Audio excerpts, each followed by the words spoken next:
Well, good morning. Happy Friday. So our last unit will be residual management. So when we're talking about residual management, we'll just look at some principles of residual management, solids computations, and then we'll look at sludge types and the characteristics of those sludge. How do we manage this material? And then ultimately, how do we dispose of it? Taken from a colleague's slides. Absolutely correct. There is no free lunch. And almost every process, every activity at a wastewater treatment plant produces some sort of a waste stream. If it's recycled, then where you can recycle it, how it's recycled depends on its quantity, its quality, and the needed treatment. And we'll talk a little bit about the filter backwash recycle rule. This is important. It's extremely pertinent to drinking water systems where you have filtration and you're recycling that backwash. So let's just look at this process here. See if we can kind of think through it. This is actually a schematic for a parallel conventional and membrane filtration plant. It's from chapter 6 of the textbook. Where are the residual or waste streams? It's not drawn on the figure. The sedimentation basins, the filters, membranes. Okay, so we've got sedimentation basin, we've got sludge, right? We've got filter, we've got backwash here. We have sludge here. We have our concentrate here. I mentioned with fouling that we often have to clean the membranes to reduce fouling. So we have those what we refer to as clean in place chemicals.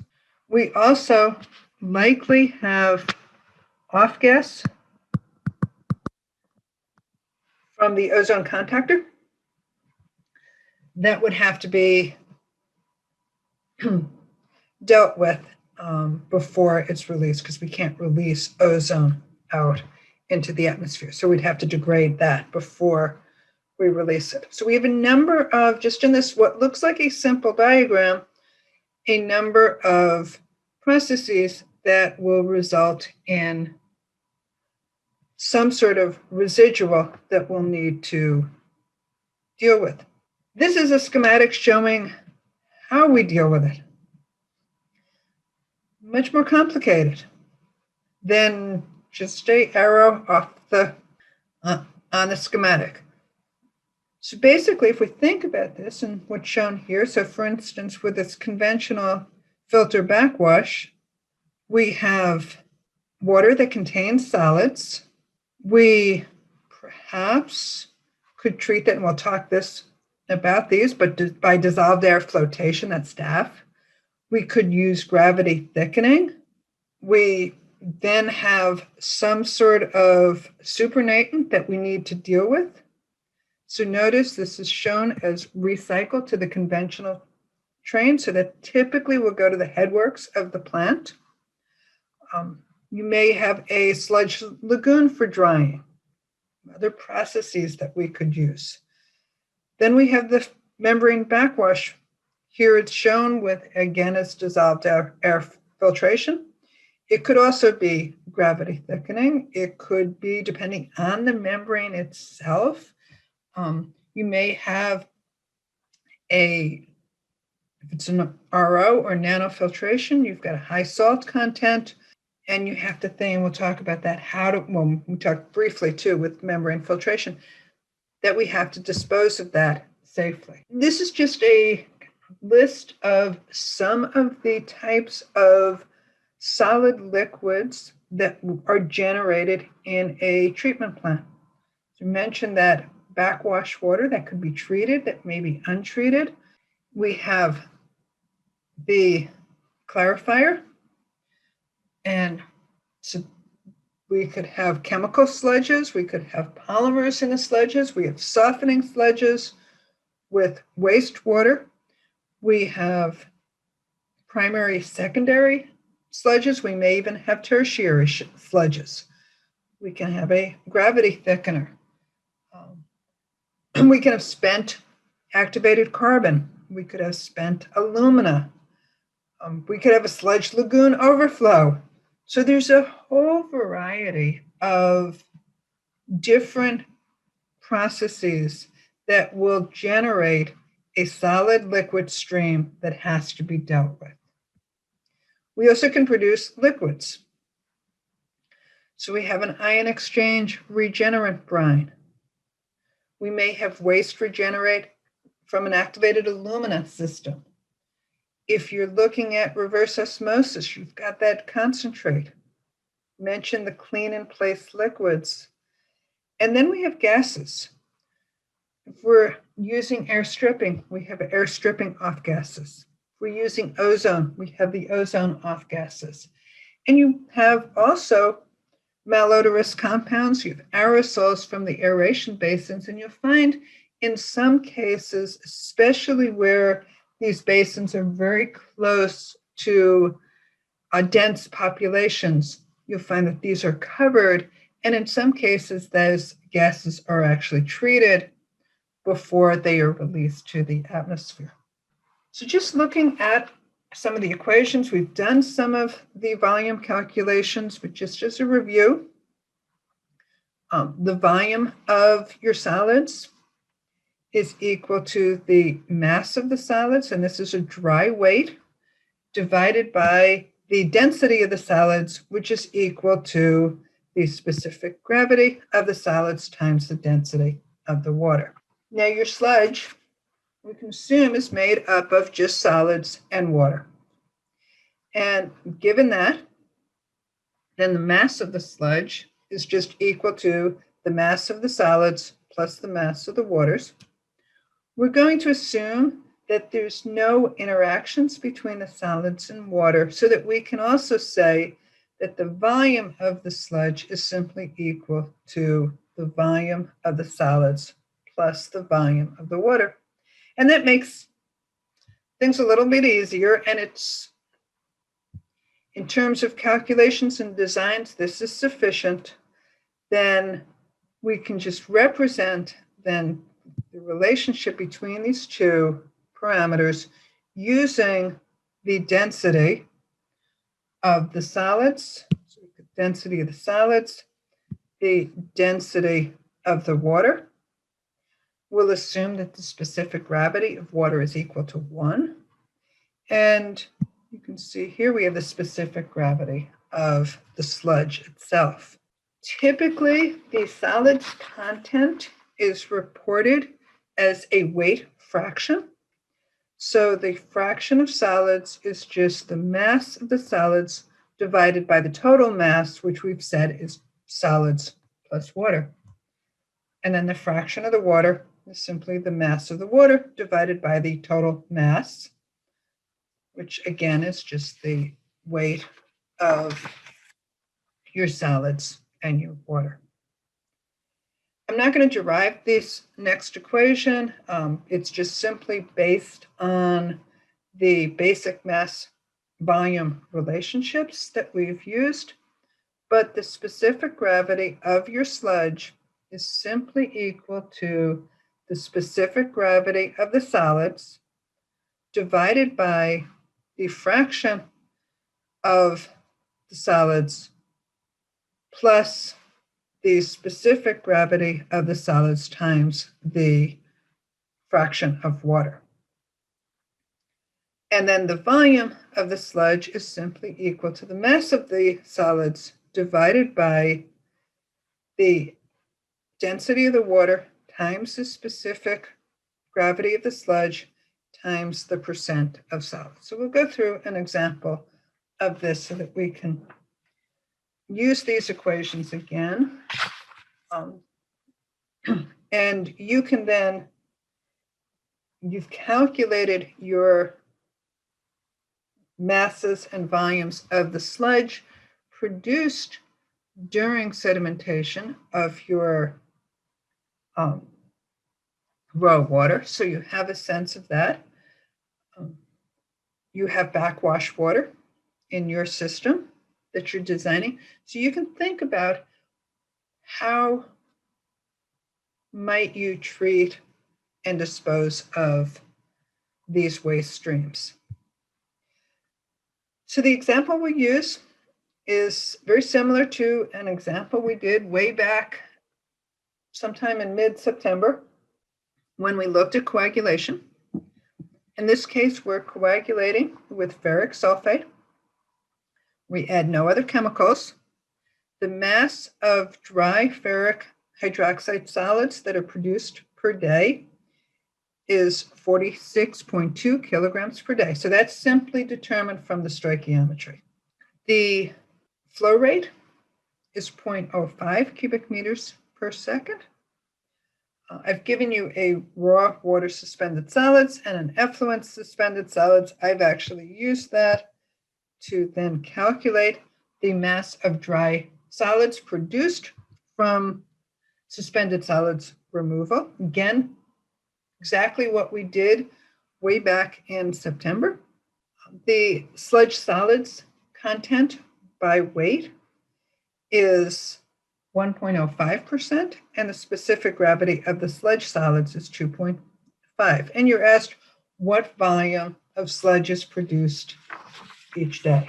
The total dry solids that we produce is equal to the 46.2 from the ferric hydroxide plus 151.2 from the suspended solids that we're removing, and that is equal to 197.4 kilograms per day. So that is dry. The solids content we said was equal to the mass of the solids divided by the mass of the solids plus the mass of the water. And we're told that this is equal to, and we'll multiply by 100 so that we have it in percent, and that is equal to 1.05, since we're given that in percent. So the mass of the solids is 197.4. The mass of the water is what we don't know, and this is equal to 1.05 divided by 100. So if we solve for the mass of the water, that is equal to about 18,600 kilograms per day. Most of what we have in this sludge is water. The volume, we said, was equal to the volume of the solids plus the volume of the water. And that is equal to the mass of the solids divided by the density of the solids plus the mass of the water divided by the density of the water.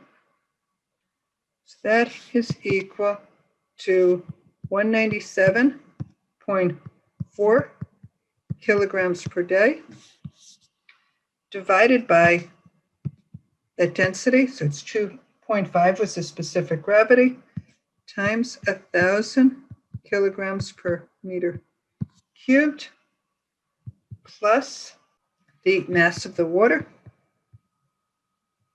divided by the density of the water. And that, when we add it, is equal to 0.079 plus 18.6, or 18.68 meters cubed per day. Most of what we're having to treat is water. So if we think about this, if you perhaps remember in some of the photos. Actually, I was going to say for the field trip, but we didn't do the field trip. In the Lansing dye plant, they have, anyone remember the process train from the Lansing dye plant, or at least what type of a plant it was? It's a softening plant. So they're removing calcium and magnesium with lime soda ash softening. So typical rapid mix, flocculation, sedimentation, filtration. The sludges from the sedimentation basin then go into a gravity thickener. We'll show you a picture of this in just a bit. It is basically a sedimentation basin. So what they're doing is attempting to remove as much of the water as they possibly can. The supernatant goes to the headworks. The sludge from the gravity thickener, so this thickened sludge, then goes to a plate and frame press. And I'll show you pictures of that. So the goal of that gravity thickener is to remove water. That water actually is beneficial because it has some solids in there. It actually helps. It's also high pH, helps to raise the pH so that they can recirculate that back to the headworks of the plant. But they want to remove as much water as they possibly can before the plate and frame filter press, and then this is used for land application.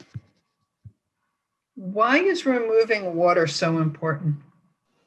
Does it have anything to do with the transportation of the solids? Okay, one, transportation of the solids. Okay, it costs money to transport this sludge. And if you're transporting sludge that is essentially 99% water, you're transporting water, and you're going to pay for that to transport that water. So you don't want to pay for transporting water, so you want to remove as much water as you possibly can so that you're not paying for transporting water. The other thing has to do with size. So if I can de-water the sludge, so if I can remove some of this watering before it gets to the plate filter press, I can reduce the size of my plate filter press. So I have a gravity thickener. It's actually a relatively large unit, but then I can minimize the size of this plate and frame filter press or any other subsequent process that we're using. And then when I have to dispose of this, I can reduce the costs of both disposal if I'm paying for actual disposal, but also paying for the cost of transporting that waste. When we look at wastewater sludges, we typically refer to them as having both a fixed and a volatile fraction. So this is predominantly with wastewater. So that fixed sludge is the inorganic portion. The volatile is the organic portion. And similarly to what we just did, where we looked at mass of the sludge and we looked at mass of the solids plus water, here we're going to divide that mass of the solids into these two fractions. So our fixed inorganic and our volatile organic fraction. Why would we do this? This fraction here is predominantly in your wastewater sludge, organic material, and if it's a secondary sludge, it's predominantly microorganisms. So could that be variable to change if they like proliferate or something? One, variable in terms of change and how they change, but they also variable in terms of density. Your microorganisms are much lower density. In fact, they are often slightly less dense than water. So they tend to want to float. Your inorganics are much heavier, so they're much more dense. So how they behave is actually quite different. So for that reason, often when we talk about these fractions, when we talk about disposal, treatment and disposal, we divide them into the inorganic and the organic fraction. The specific gravity of the solids is related to the specific gravity of the fixed solids, the volatile solids, and then divided by the sum of the mass of the volatiles times the specific gravity of the fixed, and the mass of the fixed times the specific gravity of the volatiles. And we could take those previous equations and derive this equation, but I'm not going to do that. The textbook actually does go through the derivation. So let's look at an example here where we're looking, in this case, it's primary sludge. So thinking about the wastewater treatment plant, our wastewater comes into the treatment plant. What's the first process? A screening of sorts. Okay. Followed by, I don't know if they still are asking these, but this was typical interview type question. So hopefully most of you actually can kind of think through this process. After a grit chamber, we have primary sedimentation. We have an activated sludge system. It then goes into The aeration. And then into, Secondary clarifier. and we recycle some of those microorganisms back. We have waste activated sludge, and this typically goes on either to further treatment or disinfection and then discharge. So we have a situation. We have a flow rate. We have influent suspended solids. You're told that you have a removal efficiency of 59%.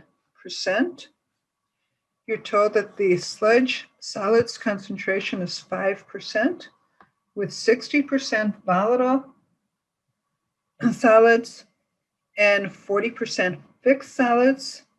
Notice your volatile solids have a density, specific gravity, slightly less than 1, density less than that of water, and your fixed solids are more dense. So how they behave varies significantly in the water system. And I forgot to add a slide in here. So we have a flow of 0.150 cubic meters per day. We have an initial suspended solids concentration of 280 milligrams per liter. We have a removal efficiency of 59%. We have a sludge solids concentration equal to 5%, a volatile solids at 60%, so that means PB, the fraction of volatile solids, is equal to 0.6. My fixed solids, you're told, is 40%. So P fixed is equal to 0.4. You're told that the specific gravity of the fixed solids is 2.65, so that's SF.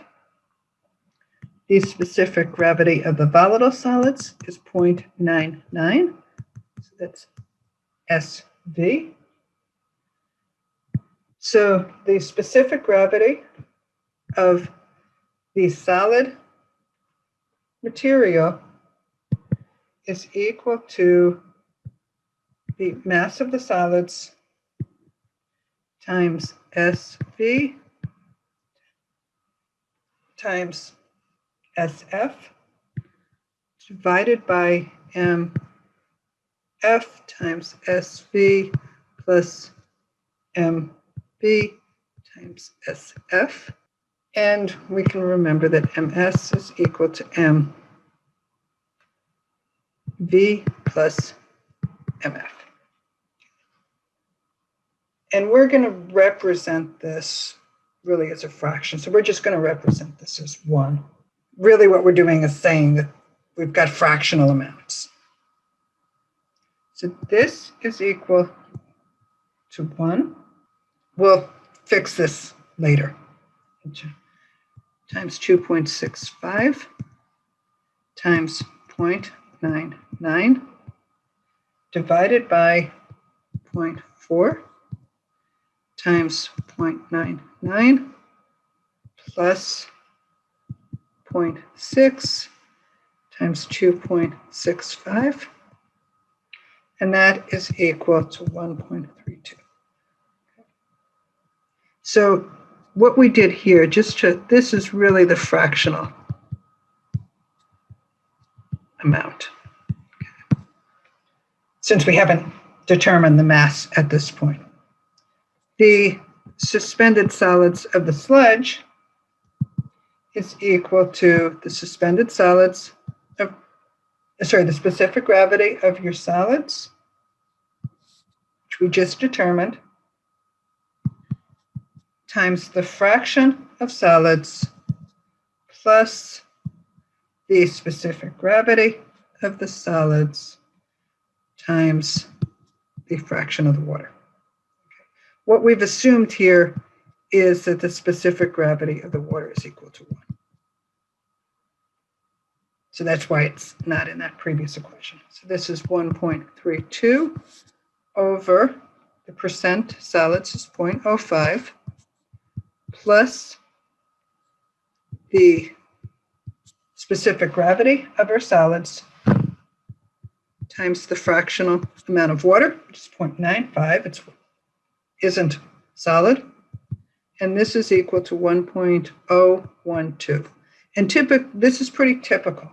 That is around 1.01, 1.02. The actual mass of sludge is equal to the suspended solids entering times the removal efficiency times the flow rate times, I wrote this wrong here, this is per second, 86,400 seconds per day times 1,000 liters per meter cubed. And we'll multiply that by 10 to the minus 6 kilograms per milligram. And that is equal to 2.14 times 10 to the 3 kilograms per day. So that is the dry solids.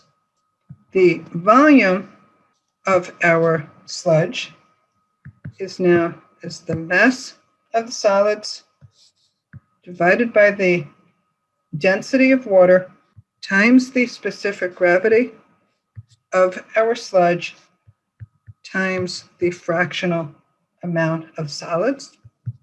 So this is 2.14 times 10 to the 3 kilograms per day divided by the density of water, which is 1,000 kilograms per meter cubed, times that 1.012 times 0.05, the fractional amount of solids in our sludge.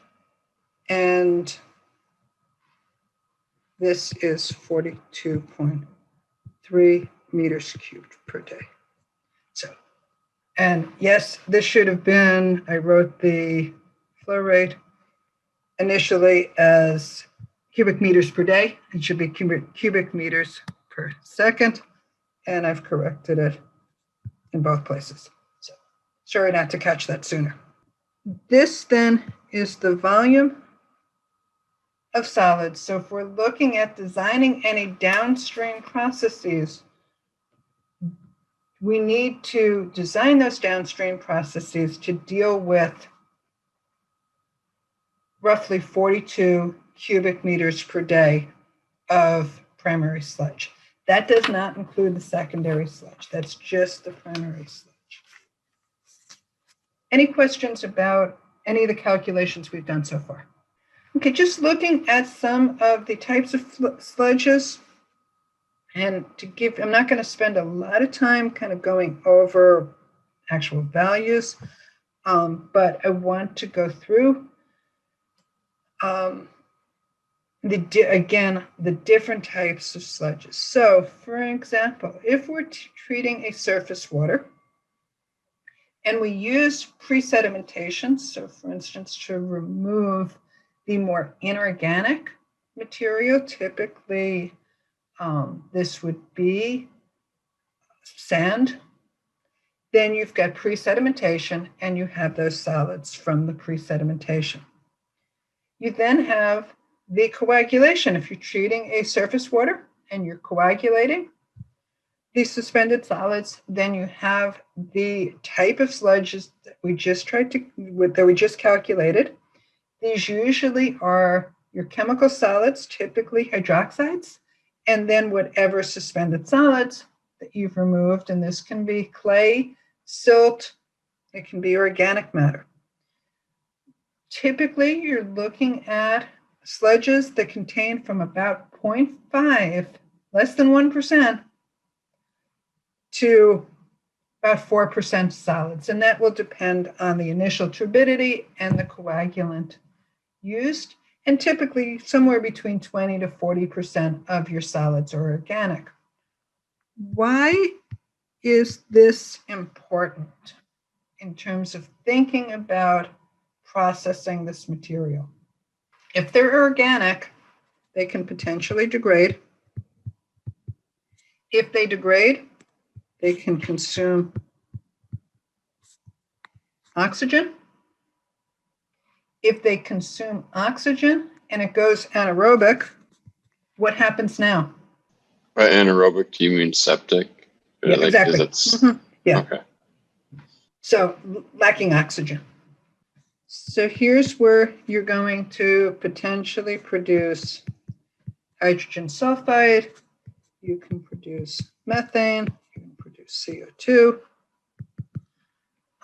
Various malodorous compounds. So the higher the organic matter, the more potential you have for this. It's not typically all that common with water treatment sludges, but if you have a high organic content and you're holding this sludge for any length of time, it can go anaerobic. Specific gravity will vary. Typically for alum sludge, it's about 1.2 to 1.5, a little bit higher for iron sludges. And typically your pH of these sludges are slightly acidic. Now, if you're looking at softening sludges, these tend to be, as we looked at earlier, predominantly calcium carbonate and magnesium hydroxide. Not surprisingly, your pH is quite high.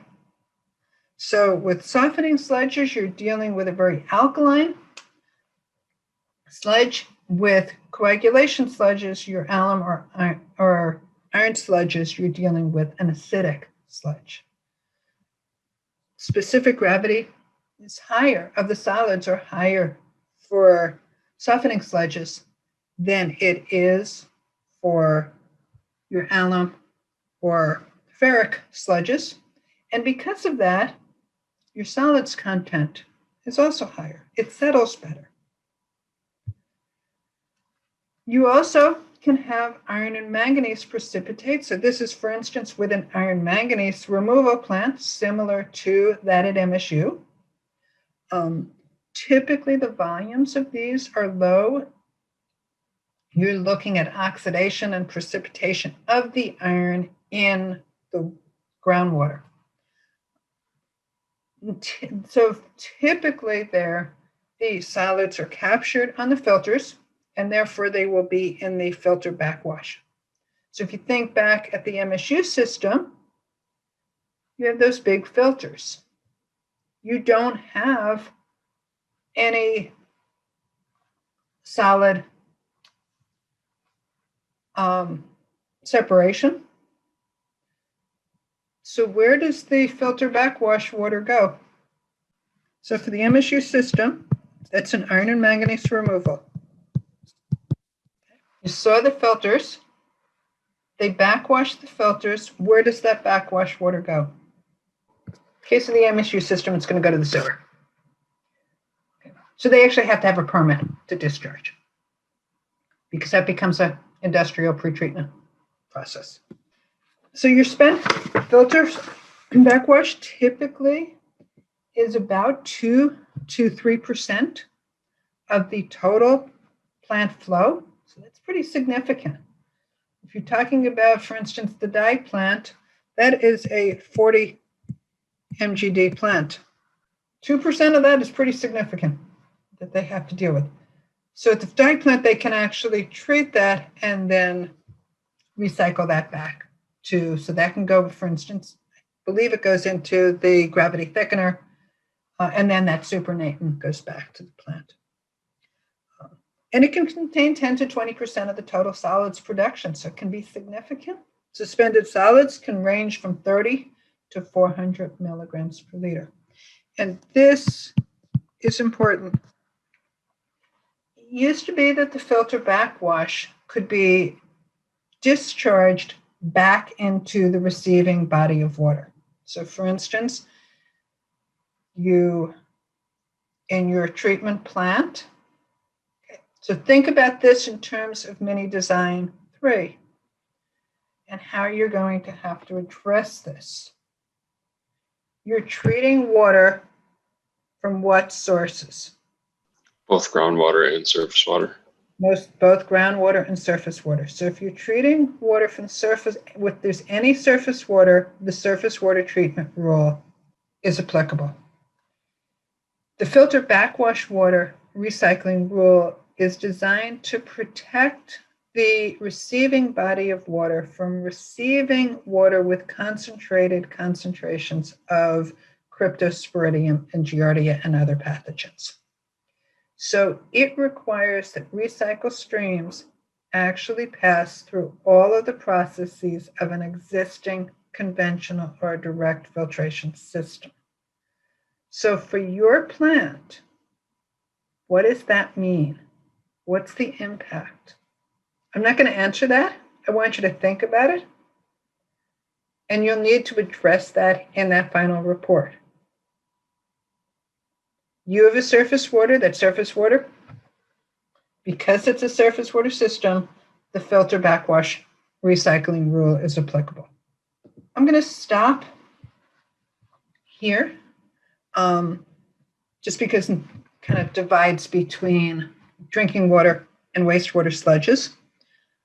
So we'll look on Monday at wastewater sludges, and then we'll look at how do we manage these wastewater sludges.